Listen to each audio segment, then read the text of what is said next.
हरे कृष्णा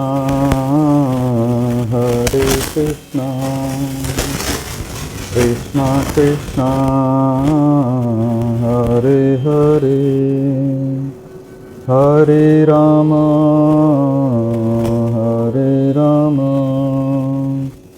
राम राम हरे हरे हरे कृष्णा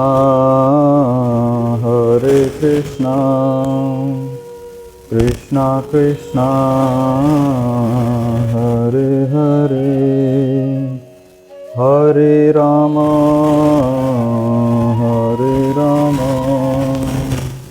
राम राम हरे हरे हरे कृष्णा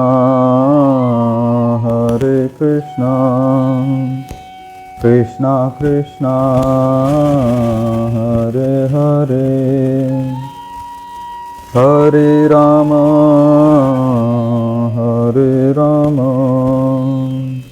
राम राम हरे हरे हरे कृष्णा कृष्णा कृष्णा हरे हरे हरे राम राम राम हरे हरे हरे कृष्णा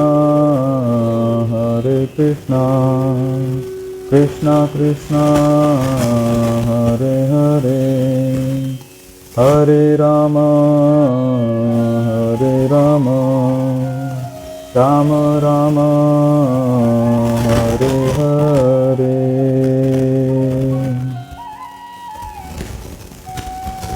ॐ अज्ञानतिमिरान्धस्य ज्ञानाञ्जनशलाकया चक्षुर्न्मीलितं येन तस्मै श्रीगुरुवे नमः। वक्रतुण्डमहाकाय सूर्यकोटिसमप्रभ निर्विघ्नं कुरु मे देव सर्वकार्येषु सर्वदा। विघ्नेश्वराय वरदाय सुरप्रियाय लंबोदराय सकलाय जगद्दिताय नागाननाय श्रुतियज्ञविभूषिताय गौरीसुताय गणनाथा नमो नमस्ते।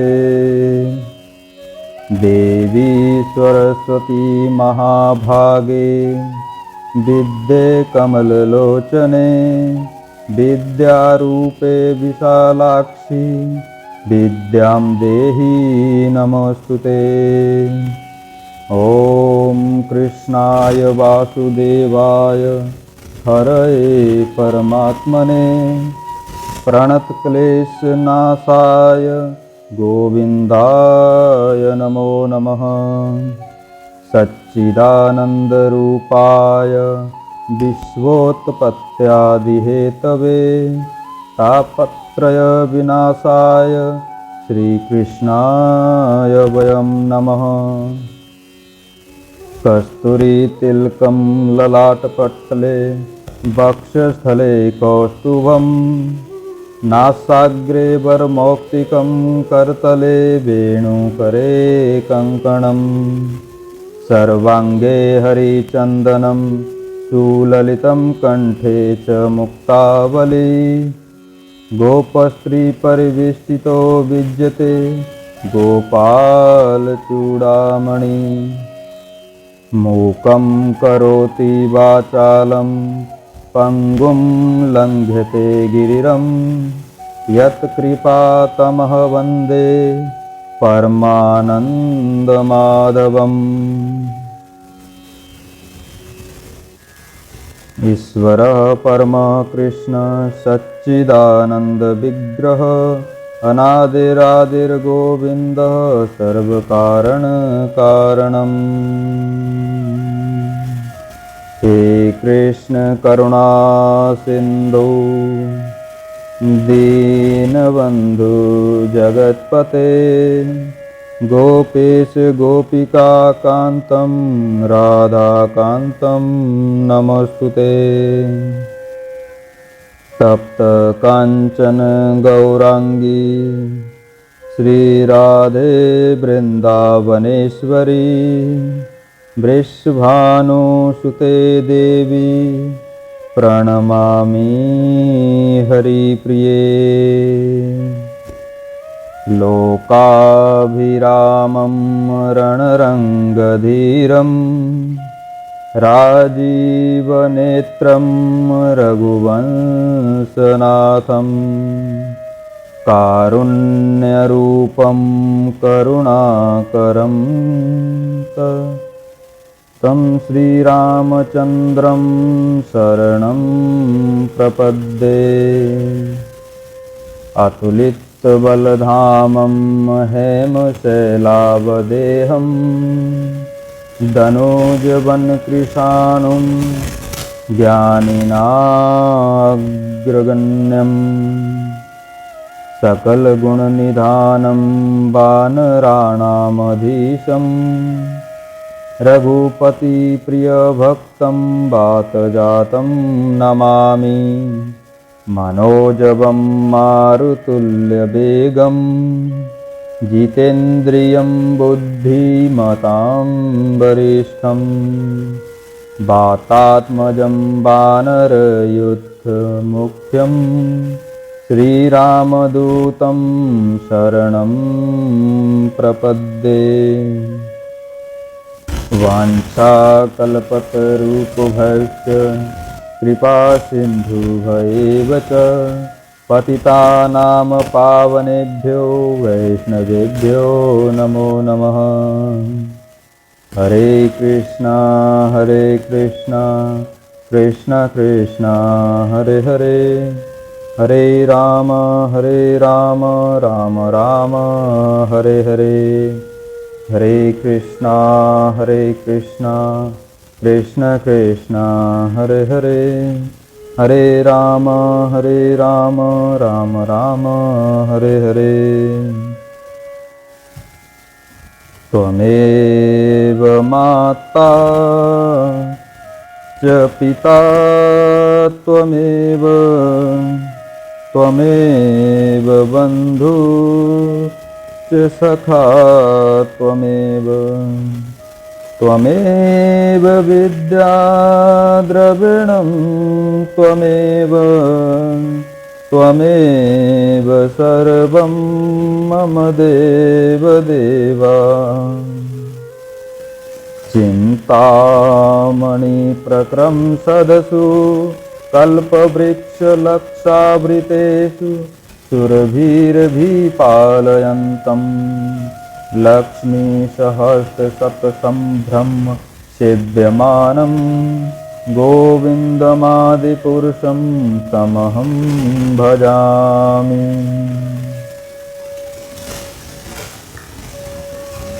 गोलोकधामाधिपतिं परेशं परात्परं त्वं शरणं व्रजाम्यहम्। प्राणी मात्र के हृदय में विराजमान श्री प्रिया प्रीतम ठाकुर जी को मेरा बारंबार प्रणाम है। आज हम महर्षि गर्गाचार्य द्वारा रचित श्री गर्ग संहिता के गोलोक खंड के अंतर्गत छठे अध्याय में प्रवेश करेंगे, जिसमें आज हम चर्चा करेंगे कालनेमी के अंश से उत्पन्न कंस के महान बल, पराक्रम और दिग्विजय का वर्णन।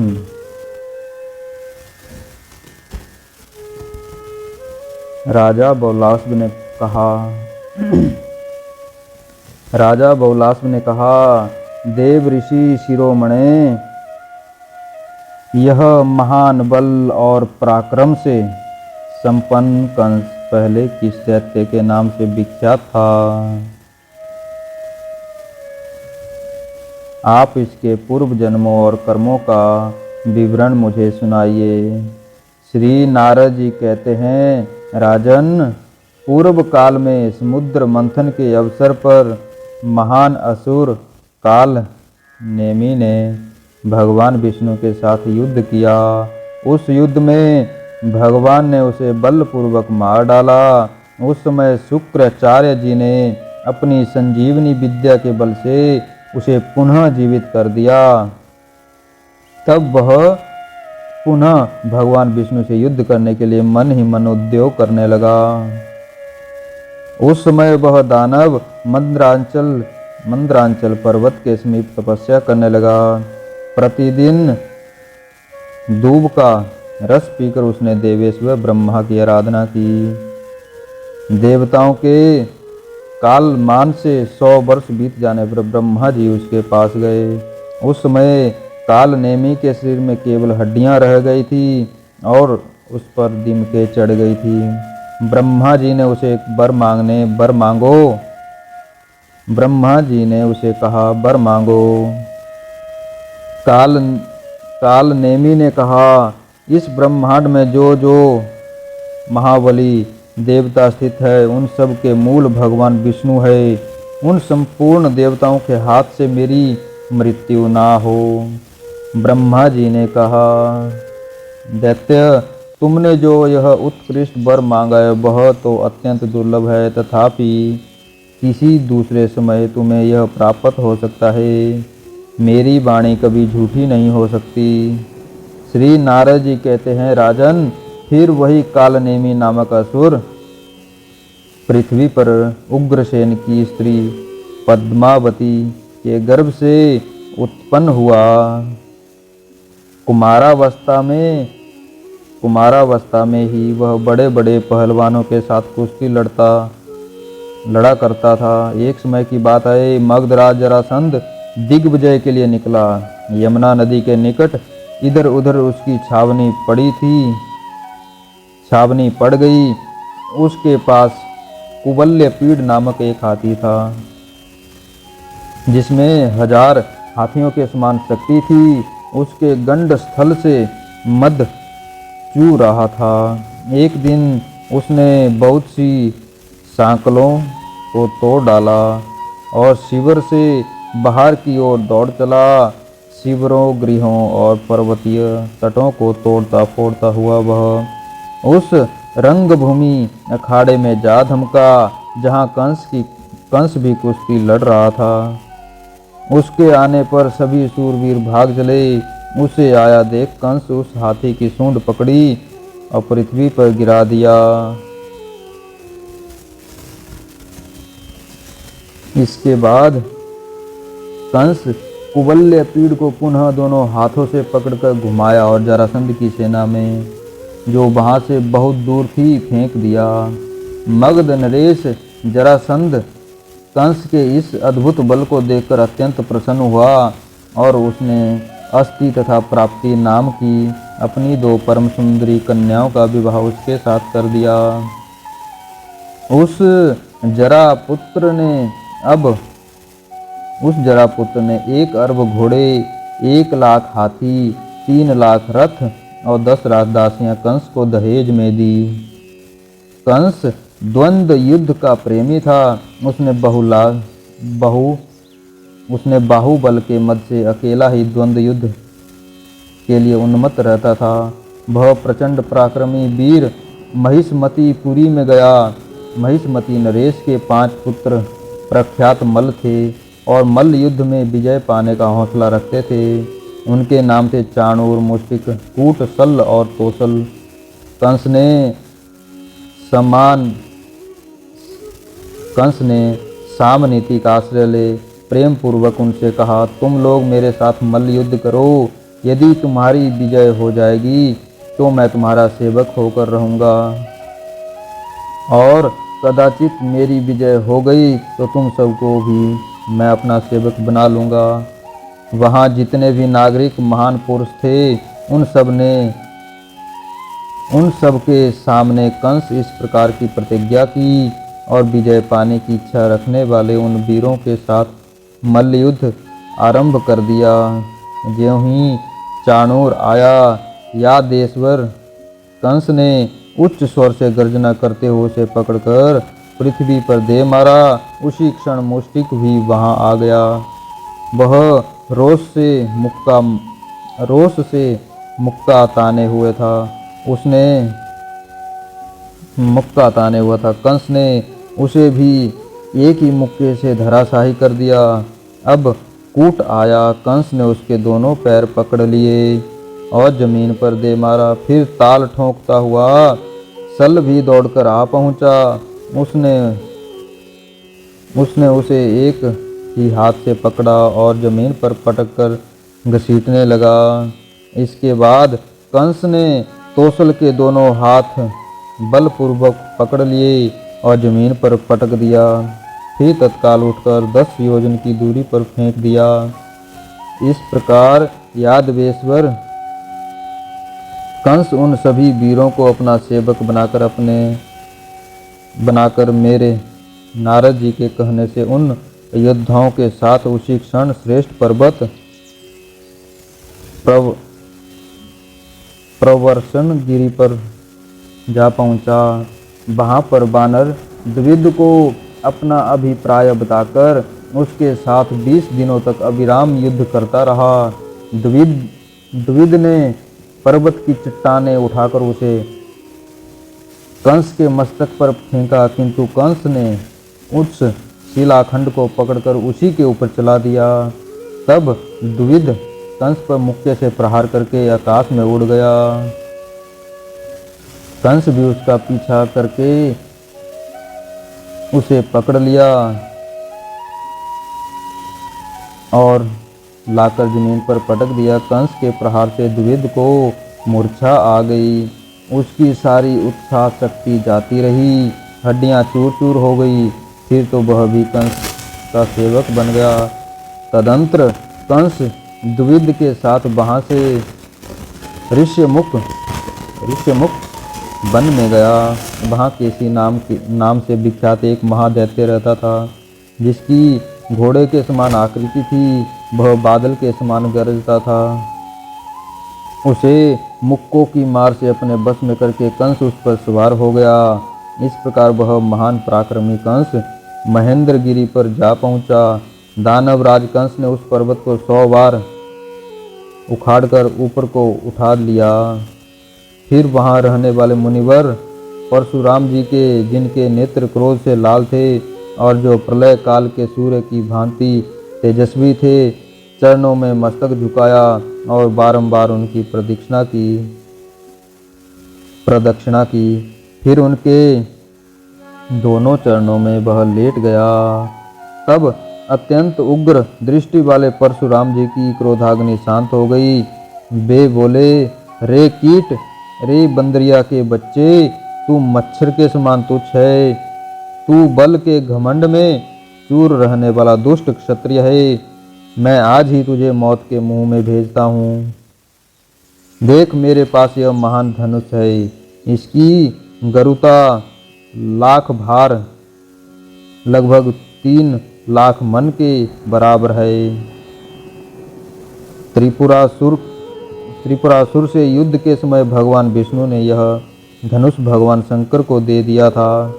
फिर क्षत्रियों का विनाश करने के लिए यह शंकर जी के हाथ से मुझे प्राप्त हुआ। यदि तू इसे चढ़ा सका तब तो कुशल है, यदि नहीं चढ़ा सका तो तेरे सारे बल का विनाश कर दूंगा। परशुराम जी की यह बात सुनकर कंस उस धनुष को 7 ताड़ के बराबर लंबा था।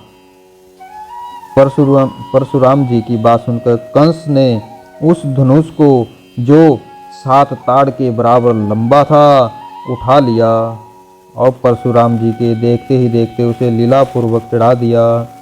फिर कान तक खींच कर उसे 100 बार फैलाया। उसकी प्रत्यंचा के खींचने से बिजली की गड़गड़ाहट के समान टंकार शब्द होने लगा। उसकी भीषण ध्वनि से 7 लोकों और पातालों के साथ पूरा ब्रह्मांड गूंज उठा। दिग्गज विचलित हो गए और तारागण टूट टूट कर जमीन पर गिरने लगे। फिर कंस ने धनुष को नीचे रख दिया और परशुराम जी को बारंबार प्रणाम करके कहा, भगवान, मैं क्षत्रिय नहीं हूँ, मैं आपका सेवक दैत्य हूँ, आपके दासों का दास हूँ। पुरुषोत्तम, मेरी रक्षा कीजिए। कंस की ऐसी प्रार्थना सुनकर परशुराम जी प्रसन्न हो गए। फिर वह धनुष उन्होंने कंस को ही दे दिया। परशुराम जी ने कहा, यह धनुष भगवान विष्णु का है, इसे जो तोड़ देगा वही यहाँ साक्षात परिपूर्णतम पुरुष है, उसी के हाथ से तुम्हारी मृत्यु होगी। श्री नारद जी कहते हैं, राजन, तदंतर बल के मद से उन्मत्त रहने वाला कंस मुनिवर परशुराम जी को प्रणाम करके भूतल पर विचरने लगा। किन्हीं राजाओं ने उसके साथ युद्ध नहीं किया, सबने उसे कर देना स्वीकार कर लिया। अब कंस समुद्र के तट पर गया। वहाँ अघासुर नामक एक दानव रहता था, जो सर्प के आकार का था। वह फुफकारता और लपलपाती जीव से चाटता सा दिखाई देता था। वह आकर कंस को डसने लगा। यह देख पराक्रमी दैत्यराज ने निर्भयता पूर्वक उसे पकड़ा और धरती पर पटक दिया। फिर उसे अपने गले की माला बना लिया। उन दिनों पूर्व दिशावर्ती बंग देश में अरिष्ट नामक दैत्य रहता था, जिसकी आकृति बैल के समान थी। उस दैत्य के साथ कंस इस प्रकार जा भिड़ा जैसे एक हाथी के साथ दूसरा हाथी लड़ता है। वह दानव अपने सींगों से बड़े बड़े पर्वतों को उड़ाता और कंस के मस्तक पर पटक देता था।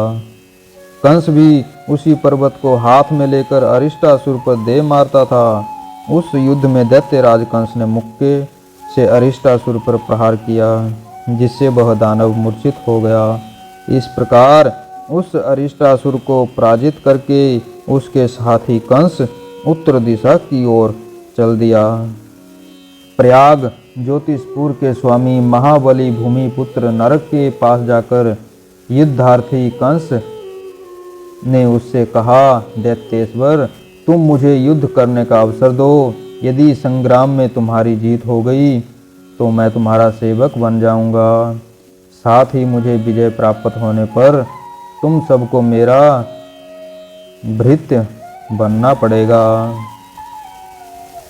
श्री नारद जी कहते हैं, राजन, प्रयाग ज्योतिषपुर में सर्वप्रथम महापराक्रमी प्रलंबासुर कंस के साथ इस प्रकार युद्ध करने लगा जैसे किसी पर्वत पर उद्धट सिंह के साथ दूसरा उद्धट सिंह लड़ता हो।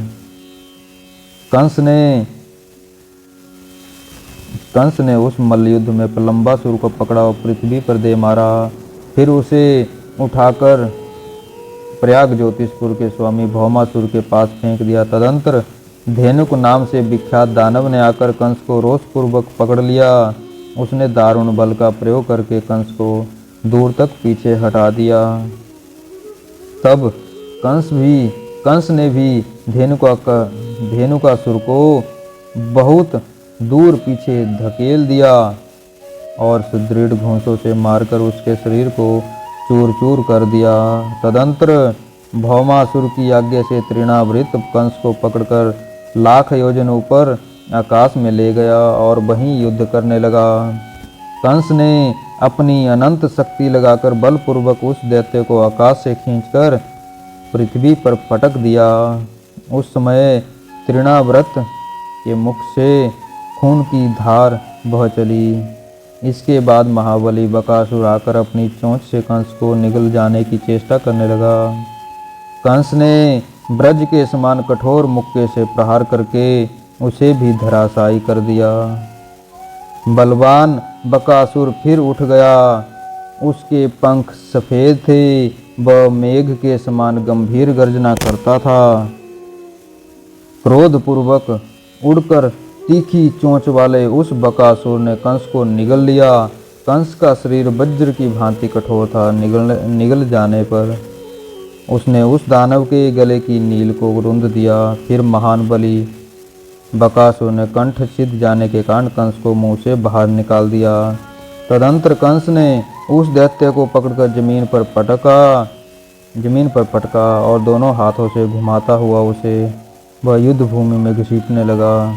बकासुर की एक बहन थी, उसका नाम था पूतना। वह भी युद्ध करने के लिए उद्यत हो गई।